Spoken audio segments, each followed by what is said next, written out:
Video બનાવતા બનાવતા આવું થઈ ગયું ખબર જ ના પડી. આપણે થઈ ગયા છીએ ફ્રેશ ને 2:30 વાગી ગયા છે, પણ આળસ તો ઉડતી જ નહીં. તો એ કામ તો કરવું પડે ને. વિડીયો બનાવવા નીચે વયા ગયા. જયરી હર્ષના બેન ને આવી તો વિડીયોનું શૂટિંગ કરતા હતા. ચાલો શૂટિંગમાં તો નવ્યા દીદી આવી ગયા હતા. તો સોસાયટીમાં જ ગ્રામ પંચાયત આખી ભરાઈ ગઈ હતી બાપા. આપણે સીધા ઉપર આવીને નાસ્તો પાણી કરવા માંડ્યા હતા. અને અચુબેન તો જો વિડીયો અપલોડિંગ કરતા હતા. ને આપણે જો નાસ્તો કરવાની મજા આવે ભાઈ જોરદાર.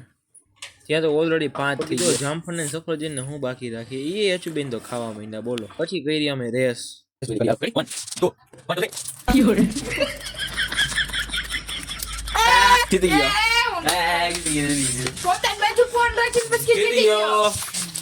રસોડામાં આવીને ત્યાં થોડુંક વિડીયો શૂટિંગ નું કામકાજ બાકી હતું એ કર્યું.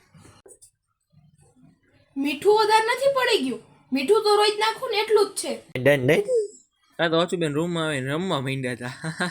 પછી વાસણ ટકો વહી ગઈ અને આપણે જોરદાર કામ કર્યું. તો આપણે મસ્તી ની વસ્તુ કરી નાખી છે. અરીસો હરખો હાલતો નતો ને તો આપણે આમ કરી નાખ્યું જો. અને રાત થઈને નગી દીદી આવી ગયા દાગા મીને રમાડવા માટે. અચુબેન હોમવર્ક કરવા બેસી ગયા. આજનો વ્લોગ અહીંયા સુધી.